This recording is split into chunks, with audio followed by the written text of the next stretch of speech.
Salam buat warga GBKP dimanapun saudara berada, bertemu kembali dengan kami, Pendeta Sinar Hagantabarus juga Nora, Aku Pendeta Novika Pinem.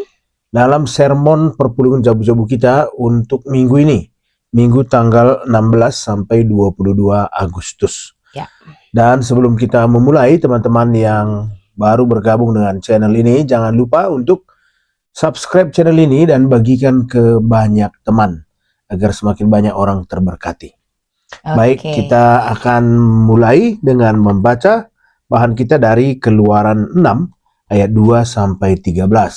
Oke, begini firman Tuhan. Selanjutnya berfirmanlah Allah kepada Musa, Akulah Tuhan. Aku telah menampakkan diri kepada Abraham, Ishak dan Yakub sebagai Allah yang Maha Kuasa. Tetapi dengan namaku, Tuhan, aku belum menyatakan diri. Bukan saja aku telah mengadakan perjanjianku dengan mereka untuk memberikan kepada mereka tanah Kanaan, tempat mereka tinggal sebagai orang asing, tetapi aku sudah mendengar juga erang orang Israel yang telah diperbudak oleh orang Mesir, dan aku ingat kepada perjanjianku. Sebab itu katakanlah kepada orang Israel, Akulah Tuhan, aku akan membebaskan kamu dari kerja paksa orang Mesir, melepaskan kamu dari perbudakan mereka dan menebus kamu dengan tangan yang teracung dan dengan hukuman-hukuman yang berat. Aku akan mengangkat kamu menjadi umatku dan aku akan menjadi Allahmu, supaya kamu mengetahui bahwa akulah Tuhan, Allahmu, yang membebaskan kamu dari kerja paksa orang Mesir. Dan aku akan membawa kamu ke negeri yang dengan sumpah telah kujanjikan memberikannya kepada Abraham, Ishak dan Yakub. Dan aku akan memberikannya kepadamu untuk menjadi milikmu. Akulah Tuhan. Lalu Musa mengatakan demikian kepada orang Israel. Tetapi mereka tidak mendengarkan Musa karena mereka putus asa dan karena perbudakan yang berat itu. Kemudian Tuhan berfirman kepada Musa, Pergilah menghadap, katakanlah kepada Firaun, Raja Mesir, bahwa ia harus membiarkan orang Israel pergi dari negerinya. Tetapi Musa berkata di hadapan Tuhan, Orang Israel sendiri tidak mendengarkan aku. Bagaimanakah mungkin Firaun akan mendengarkan aku?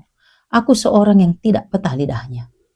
Demikianlah Tuhan telah berfirman kepada Musa dan Harun, serta mengutus mereka kepada orang Israel dan kepada Firaun, Raja Mesir, dengan membawa perintah supaya orang Israel dibawa keluar dari Mesir. Sampai di sini firman Tuhan nih. Ya, jadi teman-teman, ini masih terkait dengan Hari Merdeka ya. Ya. 81 tahun Indonesia merdeka. Ya. Jadi kalau dalam bahasa Karo, tema PJJ kita ini di Batak Pembebas atau Tuhanlah Sang Pembebas ya. Dan untuk informasi buat teman-teman perpulungan GBKP, kalau kita membaca di Alkitab itu huruf besar semua Tuhannya, itu berarti Yahweh kan.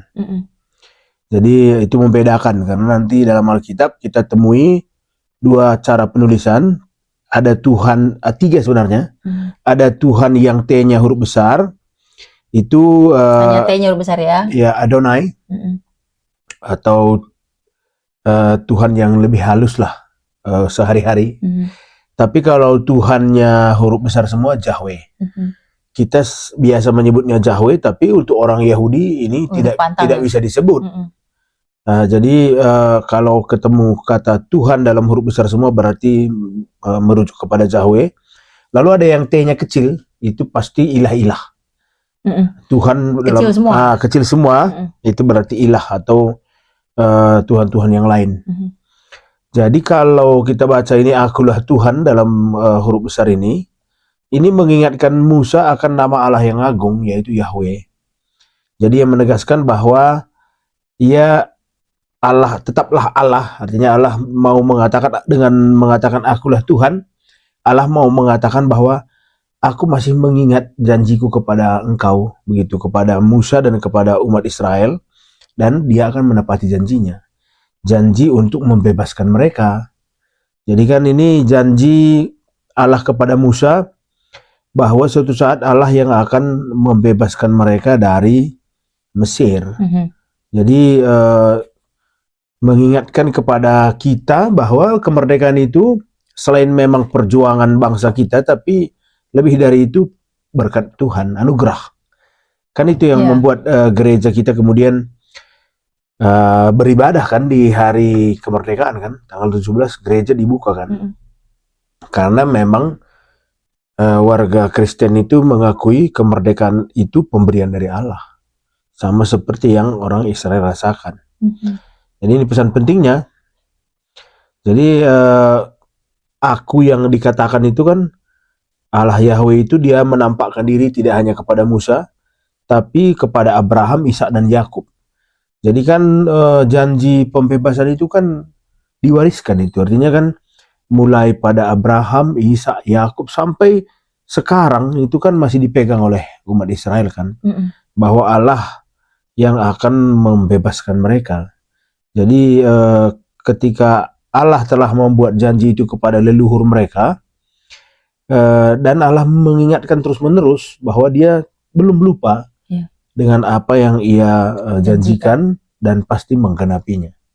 Jadi sebenarnya ini intinya dari bahan kita ini ya.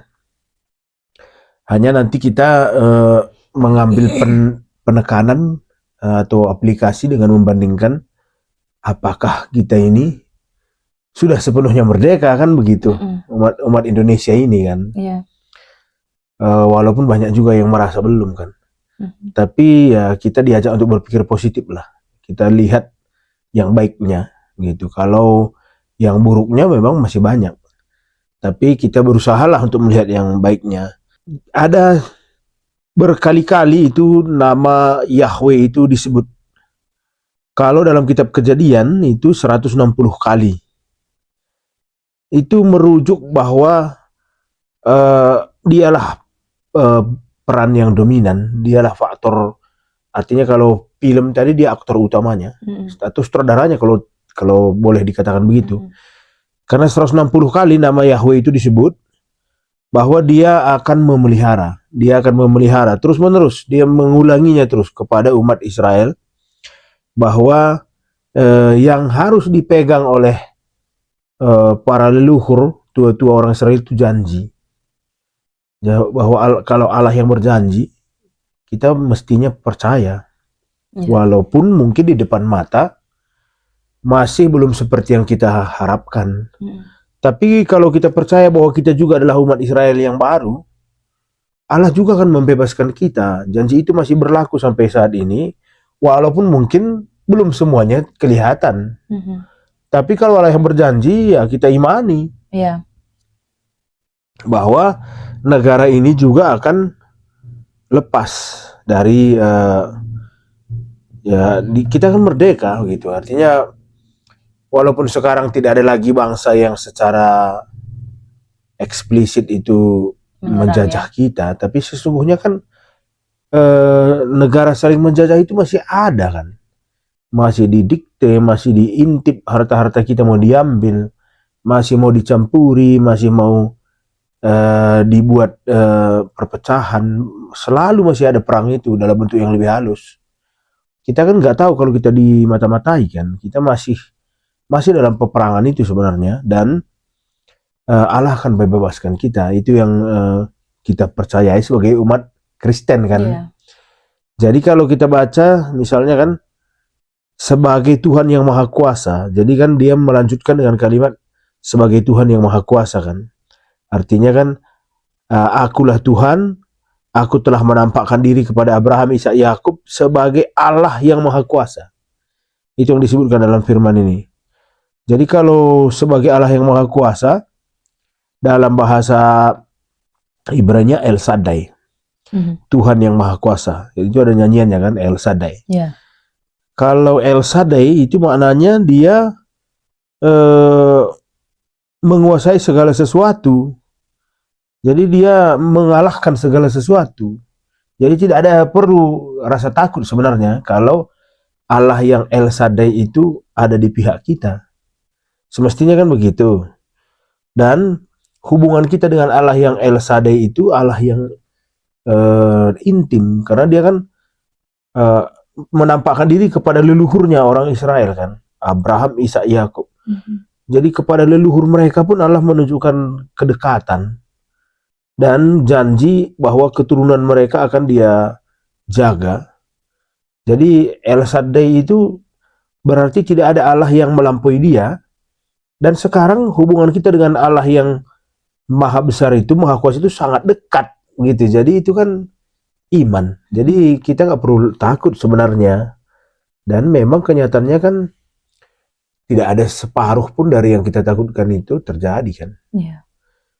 Jadi mungkin saat ini jemaat kita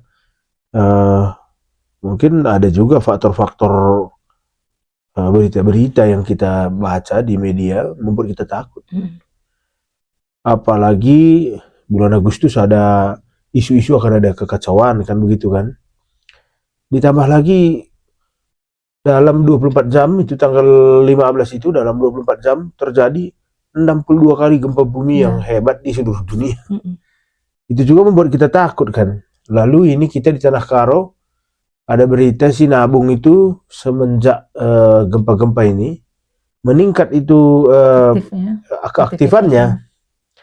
Mulai lagi kita khawatir, tapi ya seperti sebelum-sebelumnya Allah yang El Shaddai itu sudah melindungi kita. Jadi meskipun kita takut menghadapi itu, tapi percayalah kalau Allah El Shaddai yang berjanji menjaga kita, ya jangan takut akhirnya kan, itu kesimpulannya. Yang maha kuasa ya. Yang maha kuasa gitu. Jadi kalau kita baca misalnya ayat 6 sampai 8, ini kan janji Allah kan. Janji Allah. Karena itu katakanlah kepada anak-anak Israel. Jadi dia mau apa yang ia pernah janjikan kepada leluhur Israel, teruskan pula lah kepada anak-anak Israel. Jadi jangan berhenti. Jadi katakanlah kepada anak-anak Israel, akulah Tuhan. Kembali lagi seperti pada ayat 2 tadi kan. Kembali lagi Tuhan yang huruf besar itu. Akulah Tuhan. Aku akan membebaskan kamu dari beban orang Mesir. Aku akan menyelamatkanmu dari perbudakan mereka. Dan seterusnya. Dan itu oleh sejarah sudah dibuktikan. Bahwa memang betul mereka keluar kan. Mereka keluar dari Mesir. Dan sampai saat ini mereka sudah memiliki negara merdeka. Walaupun tidak masuk akal caranya. Tapi apa yang pernah dibuatkan terjadi. Mereka kemudian berkumpul di tanah leluhurnya sendiri. Jadi sekarang yang perlu kita bicarakan kan soal negeri kita ini. Di ayat 8 dulu. Di ayat 9. Lalu Musa mengatakan demikian kepada orang Israel, tetapi mereka tidak mendengarkan Musa. Oh ya. Karena mereka putus asa. Dan karena perbudakan yang berat itu.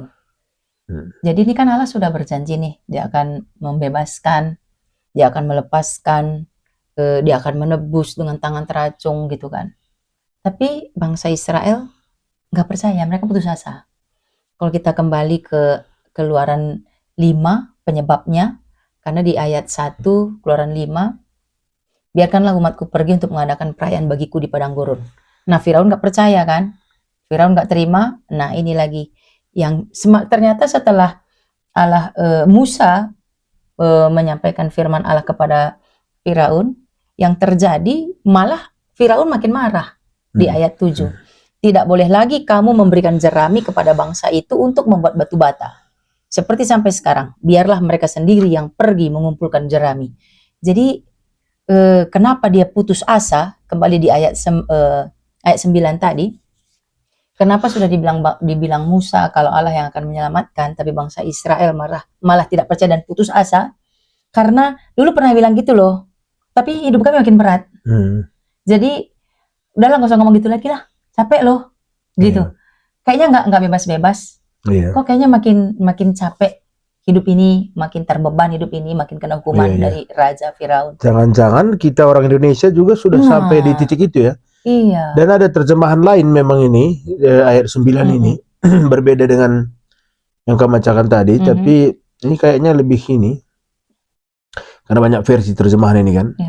Ayat 9, maka Musa berkata demikian kepada anak-anak Israel, tetapi mereka tidak mengindahkan Musa karena kesedihan jiwa dan perbudakan yang kejam.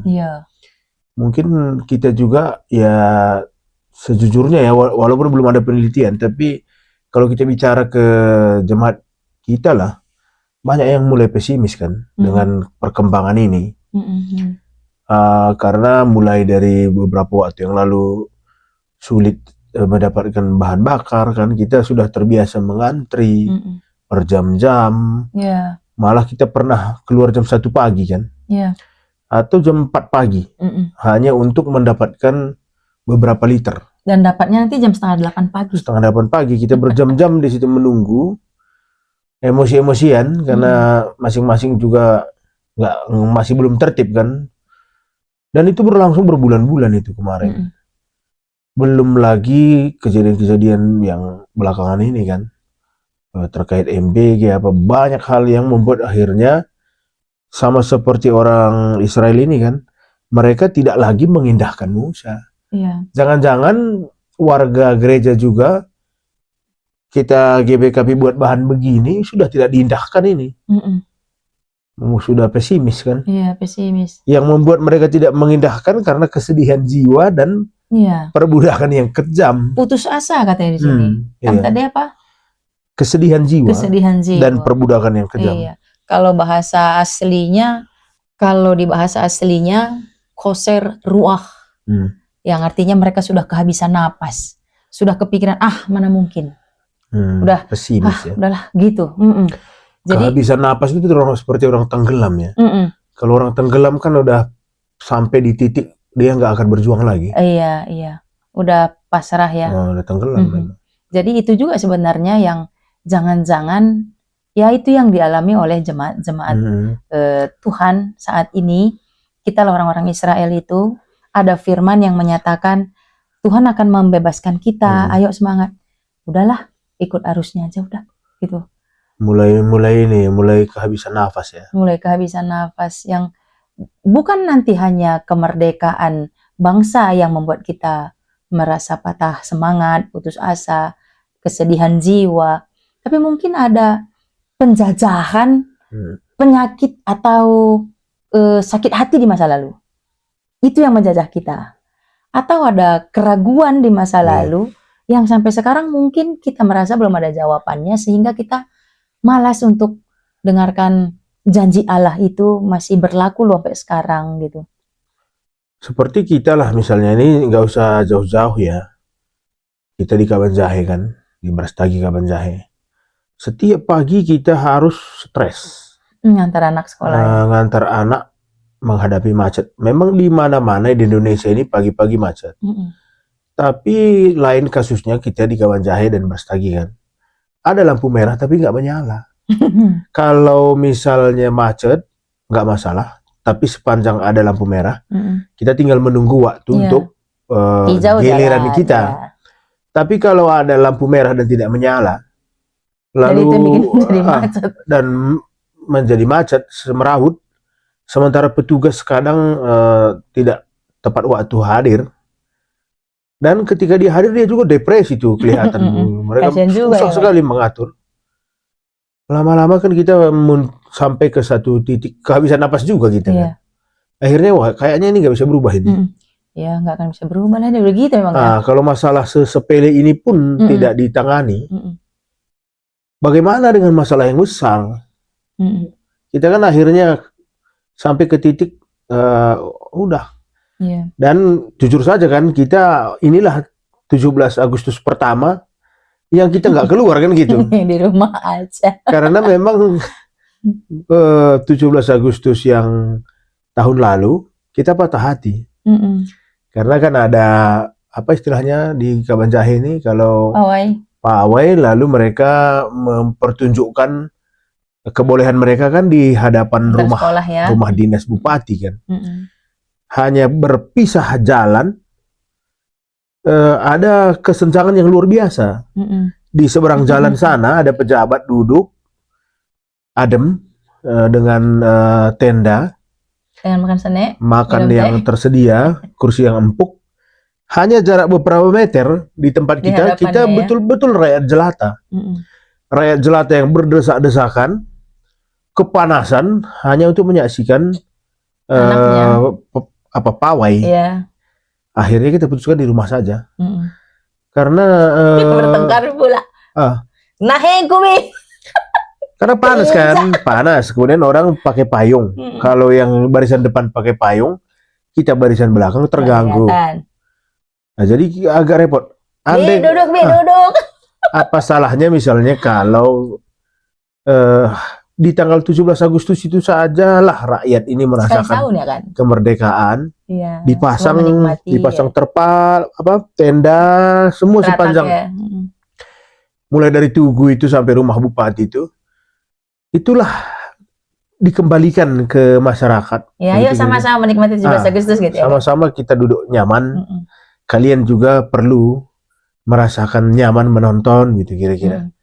Jadi itu kan bagi beberapa orang yang kritis berpikir kehabisan nafas. Iya. Bagi beberapa orang kan. Ayo nonton pada poy. Udah kalian aja lah. Kita seperti bukan manusia begitu di sini kan. Jadi banyak hal memang dalam bentuk-bentuk yang lain juga. Misalnya kan kondisi ekonomi yang tidak kunjung membaik, keuangan juga nilai rupiah juga yang tidak kunjung membaik. Iya. Namun apakah tepat kalau kita mengambil sikap seperti orang-orang Israel yang tidak mengindahkan lagi Musa hanya karena pengalaman pahit mereka, perbudakan yang kejam? Apakah tidak ada lagi pengharapan bahwa suatu saat ini semua akan berlalu? Nah, ini yang perlu kita jawab kan? Iya. Karena kalau kita baca ayat 10-13, ini perintah Tuhan menyuruh Musa untuk tetap berpegang pada rencananya. Jadi sekali lagi Tuhan itu kan menegaskan penyertaannya kan. Walaupun umat Israel sudah hampir kehabisan napas dalam arti sudah pesimis, tapi sekali lagi Tuhan pada ayat 10-13 menguatkan Musa dan ini lebih spesifik kan, pergilah beritahukan kepada Firaun, Raja Mesir, agar ia membiarkan anak-anak Israel keluar dari negerinya. Nah, jadi kalau kita belajar dari sejarah, meskipun mungkin kita sudah kehabisan nafas, tapi kalau dalam sejarah kita melihat penyertaan Allah itu kan nyata. Dari dulu kan, penyertaan itu selalu nyata, dan apa yang pernah ia janjikan selalu ia tepati. Jadi janganlah, walaupun sepertinya belum ada perbaikan, janganlah kehilangan pengharapan. Ya, jangan tidak mengindahkan firman Allah ya. Dan walaupun seperti bangsa Israel, walaupun Firaun menambah beban kerja, tekanan kepada orang Israel, tapi sama seperti kita orang Indonesia, tapi yang pasti jangan tergantung kepada beban yang bertambah, penderitaan yang bertambah, tapi berpeganglah kepada siapa yang mengucapkan janji kebebasan itu. Iya. Apalagi ini kan Musa, kalau kita bacakan sesungguhnya hati kecilnya pun menolak kan. Karena kan dia kan bukan seorang negosiator. Ketika Tuhan berfirman kepada Musa agar Musa menemui Firaun, sesungguhnya kan Musa khawatir kan dengan kalimat ini. Bagaimana mungkin Firaun menaati aku? Sebab bibirku tidak bersunat. Ini kan semacam sebuah ungkapan. Kalau bibirku tidak bersunat, maksudnya kan dia mengakui bahwa dia tidak mampu bernegosiasi atau tidak fasih berbicara. Iya, tidak pandai berbicara. Karena memang Musa bukan tipikal orang yang demikian. Mungkin ada juga kaitannya dengan masa lalunya kan. Karena dia kan sejak bayi sudah dibuang kan. Sudah dibuang untuk menyelamatkan dia. Begitu dia selamat, dibesarkan sebentar di rumahnya, lalu kembali ke rumah putri Firaun. Jadi sejak kecil dia sudah jauh dari orang tuanya sendiri. Sehingga dia introvert lah seperti itu ya. Susah bicara. Jadi sekali ini Tuhan tidak hanya menguatkan umat Israel, tapi juga menguatkan Musa dalam keterbatasannya. Dia pasti mampu, kira-kira begitu kan. Jadi kalau pendengar firman ini atau yang menghadiri PJJ ini merasa aku penuh keterbatasan dalam segala hal, apalagi situasi sekarang sudah enggak nggak sepenuhnya baik-baik saja, dan ditambah lagi ketidakmampuan kita. Tapi kalau Allah yang berfirman ini kan tetap memberi keyakinan kan, Iya. menetapkan hati gitu kira-kira ya. Karena yang berjanji ini bukan Firaun ya kan? Yang Iya. berjanji ini Allah. Jadi akhirnya ada juga jalan keluar kan, ketika kemudian Musa menemui Harun kan, karena ternyata Harun Pandai lebih bicara ya. lebih mampu bernegosiasi. Jadi selalu saja Tuhan menutupi kekurangan umatnya.